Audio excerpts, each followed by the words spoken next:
Estamos en Exitosa Perú, la voz de los que no tienen voz, 95.5 de la FM en Lima. Soy Nicolás Lúcar, esto es Hablemos Claro, son las 8:32 de la mañana y hemos convocado el día de hoy a dos personas expertas en temas electorales, ambos abogados, Martín de Acevedo y Ángel Delgado, que están en posturas distintas sobre lo que está ocurriendo hoy. Bienvenidos, muy buenos días a ambos. Muy buenos días y muchas gracias. Buenos días, Nicolás. Buenos días, Ángel. ¿Cómo estás, Nicolás y Martín? Comencemos con Ángel, porque yo quisiera que esto sea no necesariamente un debate, pero sí una conversación para entender lo que está pasando y las propuestas que hay. Es decir, ¿qué piensas tú, Ángel, que debería, o sea, que Keiko Fujimori debería ya tirar la toalla y aceptar lo que resuelve el Jurado Nacional de Elecciones o no? Bueno, claro, al final tendrá que aceptar lo que el Jurado Nacional resuelva, pero será después de conocer el conjunto de recursos de apelación en un caso o interposiciones de nulidades que se hicieron en el tiempo conveniente. Todo eso se está hoy ventilando a nivel de los jurados especiales y hay muchas resoluciones que se han expedido y hay otro tanto que están a la espera que en última instancia, de acuerdo a lo que dice la Constitución del Estado, se pronuncie el Jurado Nacional de Elecciones en su pleno recortado, pero pleno al fin.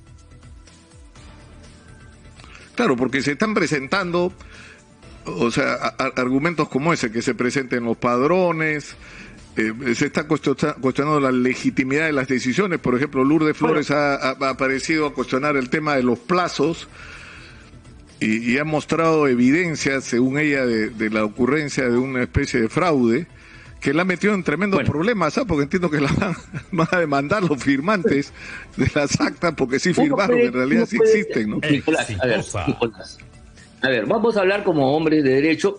En realidad uno puede tener la posición distinta ante muchas cosas, pero en un sistema jurídico, la autoridad que dirime, que resuelve en este caso concreto, es el Jurado Nacional de Elecciones. Y si el Jurado Nacional dice que no es posible extender el plazo porque la resolución que expidió nunca llegó a publicarse, y en consecuencia no tendría vigencia y por tanto validez. Entonces eso es lo que el punto de vista es que el Jurado Nacional de Elecciones, de acuerdo a ley y de acuerdo a la conciencia, como dice el texto del artículo de la Constitución correspondiente, resuelve en última instancia. Yo creo que esto lo debe hacer cuanto antes, porque coincido de que no tiene mucho sentido que prolonguemos una situación de agonía que le hace mucho mal al país en su conjunto, que mantiene a la gente en tensión y que genere una suerte de profunda ilegitimidad del próximo mandatario del Perú, sea cualquiera ¿no? Martín, ¿cuál es tu juicio? O sea, mira, en medio de todo esto, Nicolás, Javier Villestel, que ha sido presidente de la Corte Suprema, ha presentado incluso un amparo para anular las elecciones y convocar a unas nuevas. ¿Cuál es tu juicio, Martín? Bien, de acuerdo en la parte que Ángel dice, que dejemos que el sistema electoral en el Perú, a la cabeza del Jurado Nacional de Elecciones, sea quien tome la decisión y la última palabra. ¿Por qué razón? De acuerdo con la Constitución, de acuerdo con la legislación vigente, de acuerdo con la jurisprudencia existente sobre casos parecidos y de acuerdo con todo el tipo de normatividad que en estos momentos tenemos en el sistema electoral, en la legislación electoral peruana. Por ejemplo, y nadie se ha percatado, nadie le ha querido mencionar, hay legislación sobre el funcionamiento de la mesa de partes, legislación vigente en esa marcha y contramarcha que da el jurado, a pesar de que ya tiene un horario establecido en el reglamento de los jurados electorales especiales, de gestión de los jurados electorales especiales. Funcionarán de acuerdo a ese reglamento de octubre del año pasado, de 8 de la mañana a 6 de la tarde. Bueno, por la pandemia y por la virtualidad se va hasta las 8 de la noche. Pero de ahí a que pretendan decirnos a los abogados que litigamos, que ejercemos derecho electoral, derecho administrativo, procesal electoral, en la vía jurisdiccional, Ninguna entidad pública, estoy seguro que Ángel me va a coincidir conmigo ahí, ninguna entidad pública, ni cuando estaba el señor Urbiola en el Tribunal Constitucional como miembro presidente, se ha ido más allá del cierre de la mesa de partes a la hora que esté establecido, sea esta física o virtual. Y eso está normado. Está normado también la legislación vigente sobre la nulidad del proceso electoral, caso Bagua, 2016 y 2011, por violencias en mesas de sufragio, de modo que cuando el señor Villestein, expresidente de la Suprema y nada menos a la sazón, va a una nulidad del proceso electoral, no tiene asidero legal. Y no tiene asidero legal porque, entre otras cosas, a propósito también del habeas data, no hay amparo electoral, ya lo dijo el Tribunal Constitucional desde hace mucho tiempo. Hace mucho tiempo ha establecido hasta 3 normas en donde dice: el proceso electoral es preclusivo, es inexorable, se cumple, nunca se detiene y es inminente ello, y ante ello el Poder Judicial va a tomarse el tiempo que se tome.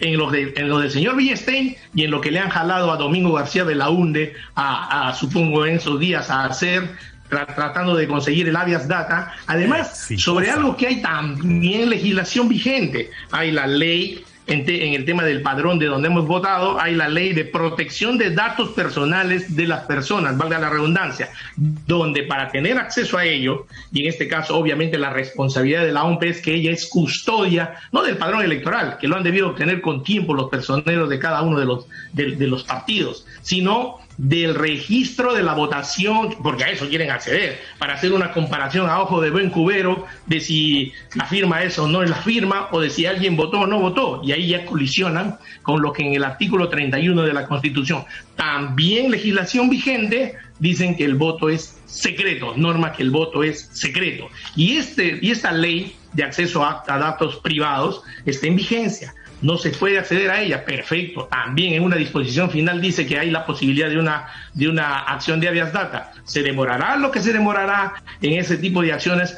aun cuando busquen un juez conocido, pero eso no debe ocurrir, no debe pararse el proceso electoral y, consecuentemente, como dice Ángel, la definición del sistema a la cabeza del Jurado Nacional de Elecciones del nuevo presidente o presidenta de la República dentro de 2 semanas, calculo yo. Ángel. Estamos en el aire, ¿no? Bueno, yo lo que quería decir es que, miren, está bien, yo entiendo de que el Jurado Nacional es la instancia última que decide, sus decisiones son inamovibles, esa es una garantía de la Constitución para los procesos electorales. Mira, hubo algún tiempo, y Martín recordará, que algún alcalde que cuestionó el proceso electoral terminó ganando su nominación como tal. Aquí fue en Lima, en Magdalena, si mal no recuerdo, a través de una acción de amparo. A partir de eso se cortó todo ello, porque no es dable judicializar un proceso que tiene sus propias características, como es determinar fehacientemente la voluntad popular. Ahora, eso es un extremo. En el otro, yo considero que en cuanto a materia probatoria, las partes pueden necesariamente acudir a los documentos públicos y a las instancias competentes para solicitar la información correspondiente. Y francamente, yo, coincidiendo con el defensor del pueblo, no veo razón alguna para que las listas de votantes en cada mesa puedan ser exhibidas. Es un documento, a mi juicio, de naturaleza pública, porque no dice el sentido del voto, sino dice solamente quiénes han votado. Y en el caso, por supuesto, que hubieran aparecido ahí votantes que han fallecido y que por defecto están en la lista, o que el número de votantes no coincidiera con el registrado en el acta, creo que serían indicios suficientes de que había algún tipo de irregularidad. Entonces, quiero centrar mi preocupación en que no hay ninguna razón para que la Oficina Nacional de Procesos Electorales se niegue a exhibir documentos que podrían servir para que el Jurado Nacional de Elecciones tenga mejores elementos de juicio para resolver sobre las impugnaciones y nulidades que se han deducido ante el sistema.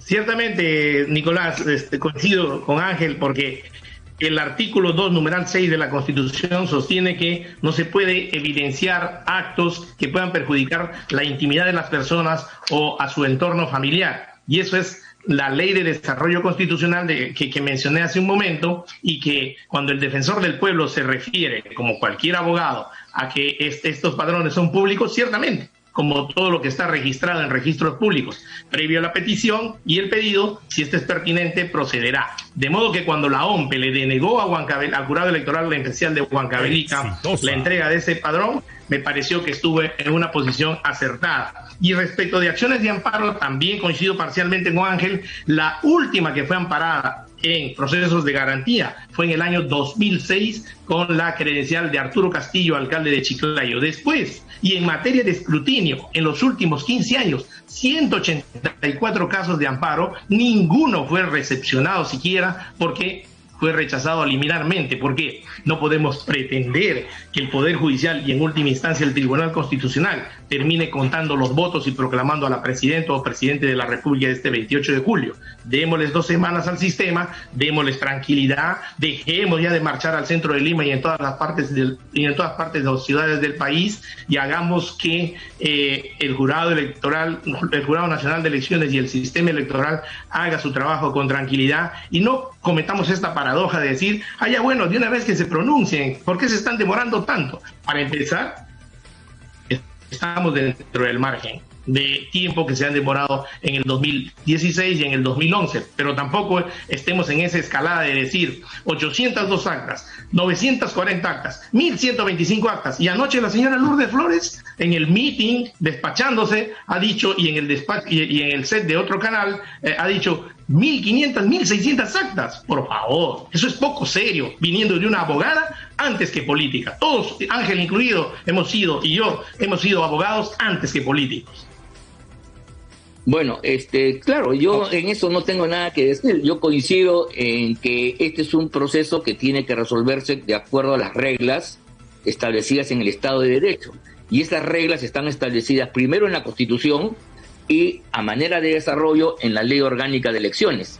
El derecho electoral es una disciplina que tiene algunas características propias. Exitosa. Por ejemplo, tiene una presunción juris tantum, que es la validez del voto, y el principio que las actas, una vez emitidas, el proceso es irrevisable. No se puede revisar en mesa porque entre otras cosas, no hay votos con los cuales confrontar. Si hubiera votos, uno podría pedir un recuento. Pero la verdad no hay recuento en nuestro sistema desde el año 63, en el cual se eliminó la posibilidad que antes del año 63, del golpe de Estado que originó un nuevo sistema electoral, las actas los votos se trasladaban a un centro de acopio y ahí se contaban. Y en el traslado ocurría lo que se llamaba el anforazo, o sea, cambios de ánfora y todo. Para evitar esta mala práctica que inclusive ahí en la Torre denunció en las elecciones del año 31, en el año 63 se estableció el escrutinio en mesa, con lo cual, como comprenderás, Nicolás, y los amigos que nos escuchan, montar 86.562 fábricas y mecanismos de fraudulentos es muy difícil. Por eso el sistema pasa por una garantía que yo creo que aquí no se ha dicho mucho, la quiero decir con toda claridad, es la existencia del personero. El personero es el que evita que se puedan cometer este tipo de errores o mala fe por parte de los miembros de la mesa, eventualmente, si tienen alguna simpatía, o del otro personero. Repito, si hubiera personeros en todas las mesas, este problema que estamos aquí conversando jamás se hubiera producido. Esto hay que decirlo con toda claridad, en honor a la verdad, y ese es el punto de partida. Ahora, sin personeros ha habido efectivamente cuestiones raras, complicadas, pero que lamentablemente dentro del régimen electoral hay un conjunto de presunciones, de reglas, como cualquier otro tipo de disciplina jurídica, que son aquellas que tienen que sentirse, porque de lo contrario, como comprenderás, hay una enorme incertidumbre, sí. Claro, pero el problema es que cuando tú le dices a la gente, porque la gente que sale, los votantes por Keiko que salen indignados a manifestar, los militares en retiro que firman comunicados, que tienen dos cosas en la cabeza. Primero, que nos amenaza una dictadura comunista, que si gana Castillo nos vamos al comunismo como por un tubo. Y en segundo lugar, que había fraude. Esas son las dos cosas que la gente tiene en la cabeza. Y lamentablemente, es lo que la señora Lourdes Flores sale a sustentar. Entonces, yo te hago la pregunta directamente, hacia boca de jarro. ¿Tú crees, Ángel Delgado, que ha habido fraude? Yo creo que hay un conjunto de irregularidades que tienen que esclarecerse dentro del sistema electoral. Creo que hay conductas por parte de los organismos electorales, especialmente en el Jurado Nacional de Elecciones, probablemente en la jefatura de la OMPE, que en el caso de verificarse, sí podrían configurar una situación donde se ha torcido la voluntad popular. Pero estoy de acuerdo con ustedes en el sentido que eso tiene que procesarse dentro del sistema. El sistema, como sabe muy bien Martín y los abogados, tiene sus propias reglas. El derecho es un lenguaje. A veces la gente no lo termina de entender, pero es fundamental, porque a veces, claro, a veces el lenguaje jurídico va contra el sentido común elemental. Pero la verdad, tras el lenguaje jurídico y tras las instituciones, hay años, décadas, siglos de experiencia que se han condensado en normas que permiten avanzar. Si tú no partieras de algunas premisas determinadas, evidentemente la discusión sería interminable y entonces todo proceso, no es cualquier otro, se volvería interminable. En lo que ha pasado es que la proximidad de la distancia ha exacerbado los ánimos, pero creo que el sistema es el que tiene que, en última instancia, resolver. De lo contrario, habría que plantear nuevas elecciones como una salida política y reconocer que el sistema procesal de dirimir esta lid electoral es impotente, no produce un presidente legítimo y por lo tanto la única manera, como se hizo el año 63, luego de anular las elecciones del 62, habría que ir a un nuevo proceso electoral, que finalmente pero hay un golpe de Estado. Y el Partido Aprista aceptó. Ahí lo que ocurrió, y finalmente, como todos sabemos, fue ungido con la victoria el arquitecto Fernando Belaúnde Terry.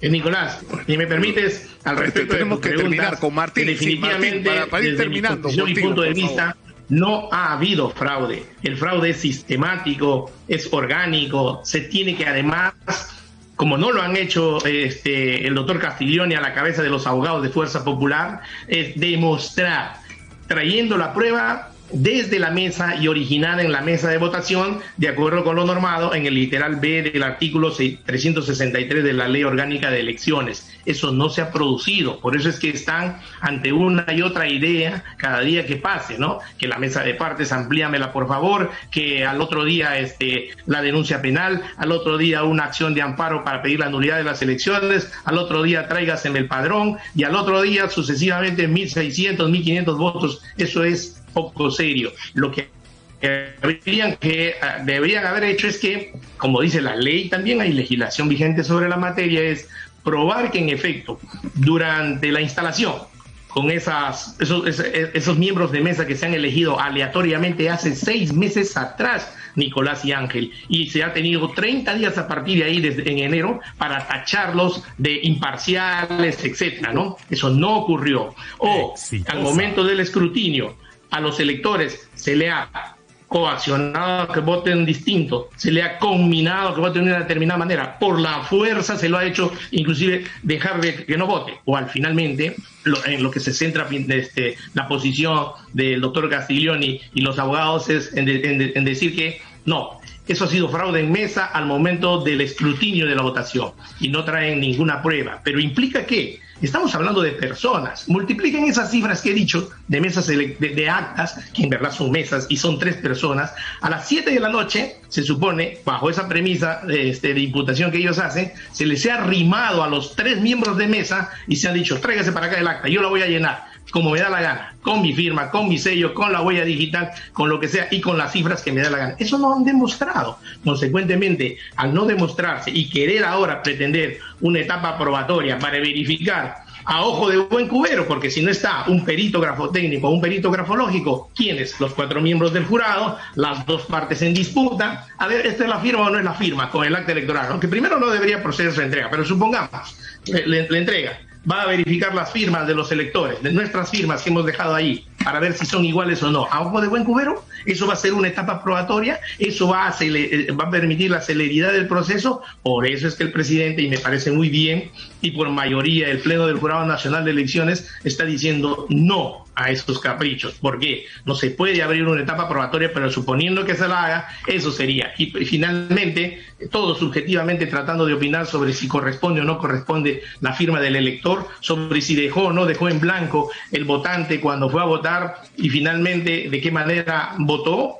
Si el voto es, como acabo de decir, secreto, se estaría violando un derecho, además importantísimo, fundamental, derecho de la persona, de que el voto es secreto, finalmente, en esta parte. Entonces, como eso no se logra probar, estamos ante imputaciones que, de acuerdo con lo normado en el artículo 363, literal B, donde se tiene que demostrar cualquiera de los delitos que se menciona ahí, fraude, cohecho, etcétera, y no se tienen las pruebas respectivas.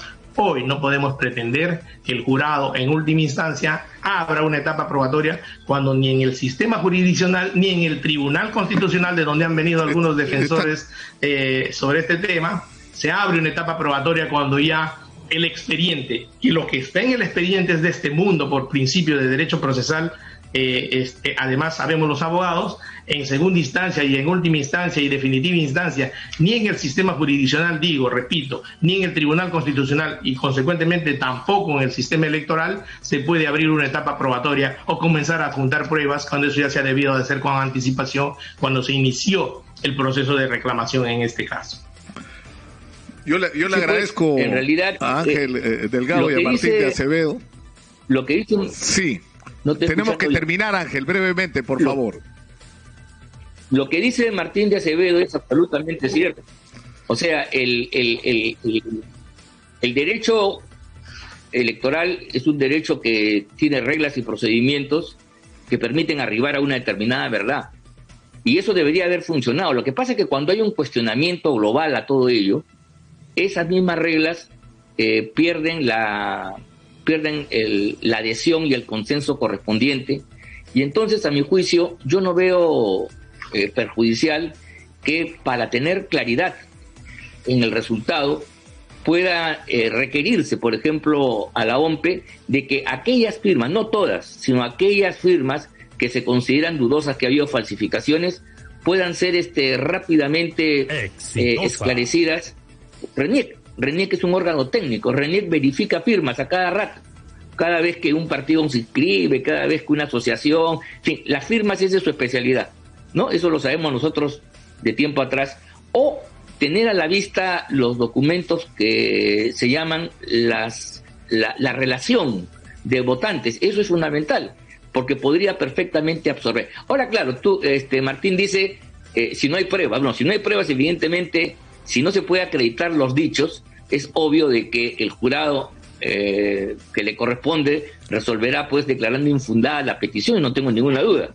Pero yo no quisiera un poco apartarme. Yo lo que queremos aquí, como ha dicho bien algunos colegas nuestros, entre ellos Domingo García Belaúnde, más que defender a una determinada candidatura, se trata de tener pruebas fehacientes de la verdad, cuál ha sido la verdad de los hechos, cuál ha sido efectivamente los acontecimientos, qué cosa ha sucedido.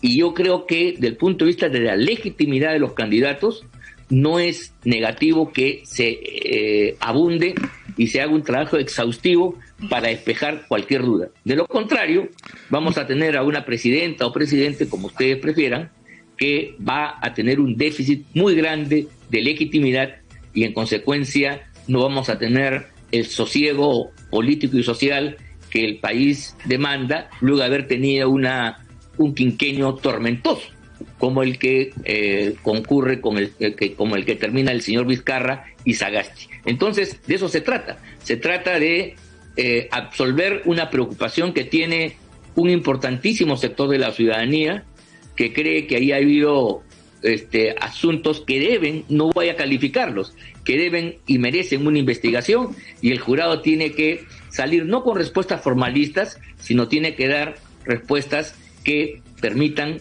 que el pueblo soberano, en última instancia, le ratifique su confianza en una institución como el jurado y sus autoridades creadas para determinar fehacientemente la voluntad popular. Ahora sí tenemos que terminar, porque yo sé que se ha quedado Martín con ganas de contestar, pero tenemos que detenernos aquí por hoy. Muchas gracias a ambos por estar con nosotros esta mañana.